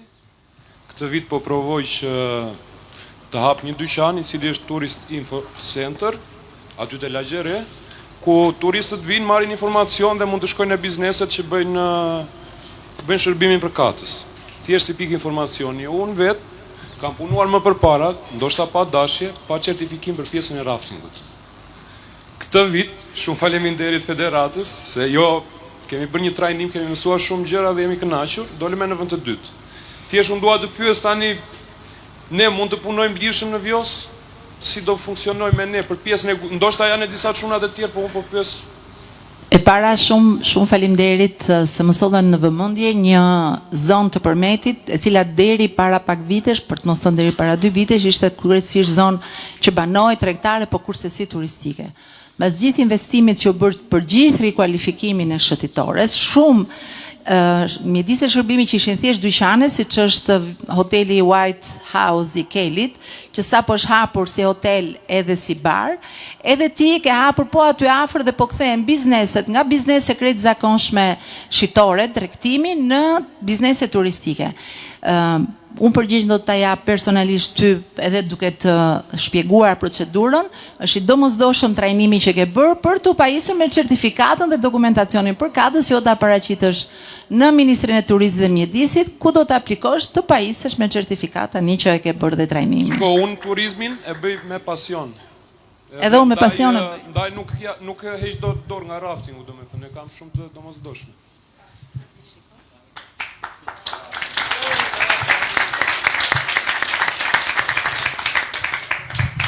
Mirë, shumë faleminderit atëherë. Po jepi se patjetër se s'të pash, të vurare. Përshëndetje të gjithëve, faleminderit zot kryeministër që na vizitoi sërish në qytetin e Përmetit, por mbi të gjitha doja t'i bëja urimet Zamos për këtë vend fantastik që ka krijuar në qytetin e Përmetit. Edhe unë si Zamoa nuk jemi përmetar, vi nga qyteti me maljet, pavarësisht se Përmeti është vendi ynë i dytë. Përveç falënderimeve doja të dilja pak edhe tek të rinjt. Doja të shtoja se puna e qeverisë gjatë këtyre viteve ka qenë shumë e rëndësishme, sepse kemi përgatitur qytetin për mysafirët që duhet vinë, që në këtë rast janë të gjithë turistat brenda apo jashtë vendit. Një gjë mendoj që nuk do haruar është si të incentivojmë këta të rinj që përveç se të marrin certifikata, ndoshta të kthehen edhe në biznesmen, që do thotë të fitojnë grande. E them këtë sepse mendoj se jam një nga të paktët, të cilit të gjithë punën që kam bërë ka qenë një punë e ndërtuar mbi sforcot personale, familjare, për sa i përket të ardhurave monetare. Ideja këtyre grandeve që jepen, ndoshta ne biznesi s'kemi dhe kohë që t'i ndjekim ose të shikojmë se ku mund të aplikohet për këto grande. Me thënë, mungon ajo informacioni midis këtyre shoqatave, bashkisë, qeveria. Tani nuk di me saktësi cilat janë këto, sepse ne jemi të zhytur në punë. Do të thënë, mungon informacioni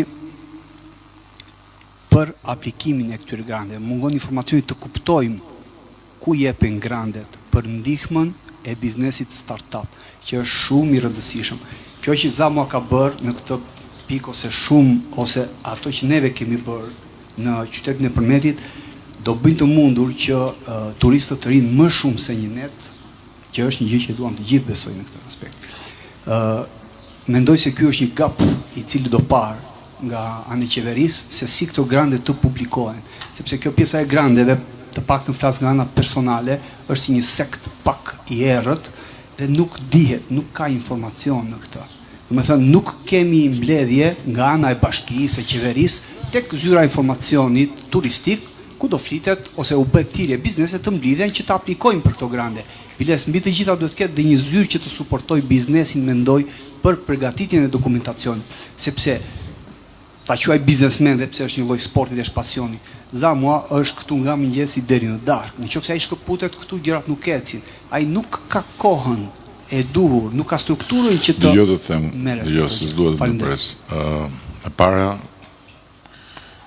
paktën ato grande që janë pjesë e strukturës që lidhet me qeverinë, se për sa i përket të tjerave, Bashkia Përmendje për shembull është kampione në thithjen e fondeve të tjera nga donatorët, kështu që nuk e di se si e ka të organizuar punën për informacionin, po ato që janë të lidhur me qeverinë, ato janë gjitha online. Dhe e vërteta është që ne kemi shumë më tepër aplikime se sa kemi mundësi t'i japim përgjigje, t'i përgjigjemi pozitivisht, se janë shumë aplikime. Kështu që tani juve doni të rriteni edhe jeni në proces rritje, kështu që duhet patjetër të krijoni vetes kushtet që të keni dikë që të merret pikërisht me ndjekjen e fondeve ku janë, sepse ka shumë fonde, ka shumë struktura, ka shumë institucione që nuk janë të lidhur me qeverinë fare, që japin mbështetje, sidomos në këto fusha që jeni ju. Por duhet të krijoni një strukturë dhe nuk ju kushton gjë, mendoj unë tani se do t'ju mësoj juve çfarë të bëni, po sikur ju gjitha bizneset të hapni bashkarisht një zyrë të vogël me 2 veta që të merret vetëm në punë, ajo mund të jetë diçka që të jetë me përfitim për gjithë, pastaj se sipas fushave. Do të thuash diçka? Në bashkinë kemi një strukturë të posaçme që i ndihmon bizneset për përthirrjen e granteve. Ne vim nga një përvojë e sapo zbatuar në bashki, biles tu kemi përfitues të granteve që ne i kemi dhënë në bashkëpunim me donatorët, siç është Fatosi. Biles kemi kryer edhe trajnime se si të aplikojnë dhe se si të përthithin fonde. Jemi të hapur bëjmë të gjitha publikimet edhe nga ministritë edhe nga për grandet që jep qeveria, dhe ndërkohë kemi bërë dhe publikime që të gjitha ata që kërkojnë ndihmës nga bashkia për të ndihmuar të aplikimet, unë kam një drejtori të projekteve që janë të gatshme t'i ndihmojnë. Arberi, unë e kuptoj këtë nevojën që ju keni për t'u asistuar personalisht, por sa më shumë shtohen bizneset, aq më e vështirë bëhet për bashkinë apo për një agjenci publike që të shkojë secili. Prandaj, duke ditur se cilat janë agjencitë, unë do ja vetëm një shembull, agjencia AIDA, agjencia për zhvillim, kishte hapur para 2-3 muajsh një thirrje për grante për bizneset dhe unë vete kam shpërndar disa herë dhe di nga Përmeti dhe nga Këlqyra subjekte të cilët kanë aplikuar, ndoshta kanë fituar, ndoshta nuk kanë fituar, por në një bisedë me drejtoreshën për një grant që shkonte për të mbuluar rreth 100 biznese, kishte 600 aplikime. Dhe besoj në qarkun e Gjirokastrës të paktën në informacionin që kam unë mund të ketë disa, nuk po e them me shifër të saktë se nuk e kam, por që kanë aplikuar dhe kanë fituar. Ka të tjerë që kanë aplikuar dhe se kanë fituar, po, sepse çdo garë ka një parim të tillë. Kështu që megjithatë, jemi në komunikim, edhe ti nga ata që i ke komunikimet që nga kryeministri deri tek unë edhe tek bashkia për ta intensifikuar, se kjo është ajo që del, intensifikim të komunikimit mes nesh, midis sektorit privat dhe publik, edhe në këtë drejtim për t'ju informuar më mirë. Shumë faleminderit. Faleminderit edhe juve dhe ajo ideja ime ishte nëse mund të bëj një lloj dëgjese kur dalin fonde të rëndësishme ose grande të rëndësishme, ku të rinj si punë e djalit që ka hapur zyrën mund të marrin pjesë ose të informojnë dhe dikush të asistoj, sepse kjo është një investim mendoj të mbajmë të rinjt. Çdo gjë që rrit masën e informacionit duhet provuar, këtë drejt nuk diskutohet. Unë jam një ndër të rinj që kam pasaportë. Si edhe i rim edhe i valen. Çfarë pasaportë ke? Unë kam ardhur nga jashtë, nuk dëshiroj të iki jashtë shtetit. Kështu që në moment që unë kam ardhur nga jashtë dhe kur shkoj të rinj... Çfarë pasaportë ke? Italiane. Ke marrë pasaportën italiane? Po, e kam marrë. I kisha mundësi të e rregullova. Shumë mirë bërë stazh që unë nuk... Domethënë është për të ardhur keq të shikosh të rinj që duan të ikin kur ne dim shumë mirë se çfarë ka të jashtë dhe jemi këtyre. Mendoj se kjo do ishte një gjë interesante. Tani të tërë kanë të drejtën e tyre të bëjnë provat e tyre në jetë, nuk mund t'i vësh fajet për këtë, por jam shumë dakord që duhet rritur volumi i informacionit. Okej, shumë faleminderit. Mendoj që po se nuk do mbarojmë dot, se kemi takimet e tjera kam hallur, po dakord jam unë që ti dëgjojmë të tërë, se këtu është edhe rat, është edhe freskë e gjitha, po kam merakun e takimeve të tjera që mos i lëm të presin se dhe doja që t'ja epja unë, se s'pun ta mbyll unë këtu tani, se s'jam zotë shtëpie këtu, po doja t'ja epja zotit shtëpis që ta mbylli, pa se e di pse bën këtë tani të t'jepja gruas, se kur erdha, unë e di shumë mirë që kjo është karburanti, e ishtë motori. Po ndërpreu kjo furnizimin ai atë e ke këtu. Po kur erdha, doli ky përpara, e la këtë mbrapa edhe filloi tash apu, hajde më shpjego se kjo i di. Tani që po shumë mirë. Kjo është kështu rritet niveli, nuk diskutohet. Megjithatë unë e dua nga ty mbylljen tani se hapjen e bëri bashkëvuajtësia tani do ta mbyllësh ti. Se ti nuk mund të heqim grad, po i zoti shtëpisë tonë nuk, dakord, kështu gjë.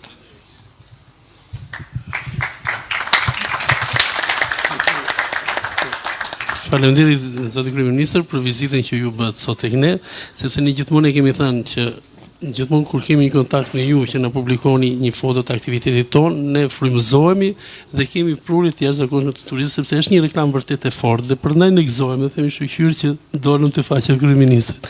Dua të them që siç tha edhe Arbri pak përpara, ka djem që largohen nga Shqipëria, por ka dhe djem që vinë nga Italia këtu. Për shembull, këtu kemi Kristin që ka ardhur nga Italia, ka lindur në Itali, ka pasaportë italiane dhe po trajnohet këtu në Shqipëri për të bërë një guidë dhe për të punuar në Shqipëri. Dhe ka një pagë që në Itali nuk e merr dot, për shembull këtu që sepse një guidë sipas kategorive që janë këtu, po guida më e mirë arrin në 2500 euro në muaj, veç shpenzimeve, ushqimi, fjetëve të tjera që ka falas më. Dhe ka një pagë që asnjë vend në Bashkimin Evropian nuk e merr dot. Megjithatë unë dua të jap një mesazh të gjithë pjesëmarrësve që janë këtu, sepse ne kemi vite që punojmë dhe shikojmë çik shumë larg gjëra. Ne shikojmë dhe po parashikojmë një sezon shumë mund ta quaj vrastar. Do na vrasë sepse është një sezon shumë i fortë. Duhet të marrim masat dhe duhet të përgjigjemi këtij sezoni sepse do ketë aq shumë punë sa nuk e imagjinoni dot. Nuk duhet që të keni atërmbetje me njëri tjetrin. Turizmi është një industri gjigande. Unë kam filluar i pari këtë aktivitet. Kam qenë vetëm dhe atëherë nuk flitesh për turistët. Tani ka shumë turistë, nuk e bën dot një njeri. As 10 kompani që janë këtu nëpërmjet nuk e përballojnë dot. Ne kemi kompani që unë s'po i kthej dot përgjigje që t'i them hajeni nëpërmjet sepse nuk kemi kapacitetet pritse. Duhet të shtohen kapaciteti pritës nëpërmjet, shërbimi, të rritet cilësia, të rritet edhe çmimet sepse është shumë mirë. Ai turist që vjen ai ka marrë masat do t'i paguaj. Ai do vetëm cilësi, standard, siguri dhe ai paguan çdo çmim. Është teknikë, çdo gjë është varet. Falenderoj juve sepse e keni bërë një punë të shkëlqyer. E keni bërë pjesën tuaj, na e keni sjell. Tani na takon ne. Jo, unë thash që do mbylli ky, po nuk më rihet dot tani se më dolin shteg, edhe doja të bëja një vlerësim të përmetarëve dhe të përmetit, nuk e di çfarë është, janë njerëzit, është klima, është ajri, pse di. Po janë gjitha bashka. Por tani mua më kujtohet kur erdhi ky në fillim këtu. Ishte një skrapali maj që acaroj, më doli ky, doli ai. Tani shifeni se bashkëpunos është bërë. Ha? Është e vërtet. Tani fillohet edhe shti kunja vend, ai po bë përmetar komplet, ju iku sektori juve, se ai duhet ai që ta tërheqi, pastaj vin tjerët. Ha? Dhe dielli edhe tërë, kështu që gjithë ky sistem i ri që është krijuar në leadershipin e çiftit këtu që erdhën si dalla ndyshe e parë, është një sistem që jo vetëm ka krijuar shumë më tepër kompani dhe ka krijuar shumë më tepër burime njerëzore që merren me këtë punë etj, por është një sistem që tregon tani se është shumë i vogël në krahasim me si duhet jetë, duke pas parasysh kërkesën që rritet. Dhe prandaj federata, krijimi i federatës, sistemi i certifikimeve, bashkëpunimet janë të domosdoshme, se ndryshe nuk dhe problemi me turizmin dhe sidomos keni parasysh këtë, sidomos problemi me suksesin në turizëm. Dini cili është, duke pas studiuar pak eksperiencën e vendet e tjera, është që kur ti bën sukses, siç po bëjmë ne sot, dhe suksesi e çon emrin tënd kudo, ti nuk ke më shansin të gabosh. Se nëse ai vjen me idenë që vjen këtu në një vend suksesshëm do gjej dhe zhgënjet, ty suksesi të kthehet në mallkim. Sepse fjala e keqe, lajmi i keq, jehona e gjërave që nuk shkojnë, hapet shumë më shpejt. Kështu që për ta çuar Shqipërinë në këtë nivel që të flasin mirë kaq shumë njerëz, na vjen shumë kohë. Po për ta kthyer përmbys nuk duhet shumë kohë, duhen vetëm disa gabime të këtij tipi. Për shembull për këtë industri, se kjo është një industri që sapo ka filluar. Dhe brenda kësaj industrie janë gjithë këto sektorë dhe ky është një sektor i kësaj industrie. Për këtë sektor që sapo ka filluar të marrë formë, të marrë famë etj, nuk ka më margj i gabimit shkon duke u zvogluar, se në fillim ta falin, vinë të shohin ty, si ishin kështu gjërat kur vajtëm ne dhe Zamo. Atëherë ishte një gjë, edhe atje njeriu vjen ta fal. Hajde thot këta kaq mundësi sa kanë, mirë bëjnë. Kurse tani s'ta fal më njeri gabimin. Edhe për këtë arsye duhet forcuar shumë bashkëpunimi dhe ministria patjetër duhet të jetë shumë në gatishmëri për mbështetur dhe ai certifikatën ta marrë para sezonit, jo mbas sezonit, e kupton? Po e di unë atë. Po e di unë, po pse unë kot flas? Ti nuk fole, flas unë. Certifikatën ta marrë para sezonit, jo mbas sezonit. Ja, doli këj nuk është faji ministri për lërëm, o shiko. Digjo, bjeri qeverisë e qeveria mbanura. Bjeri qeverisë e kam, unë i bje vetë qeverisë e mban qeveria. Nuk, shketi, mbjeri ministri, mban ministria, mos ke anë dhe ministri ti se nuk e gjenë gjë ministrën të ndë të dashur, po bjeri qeverisë e mban qeveria, si thoni ju. Mban pra, exakt, ashtu dhe. Shumë faleminderit, shumë faleminderit.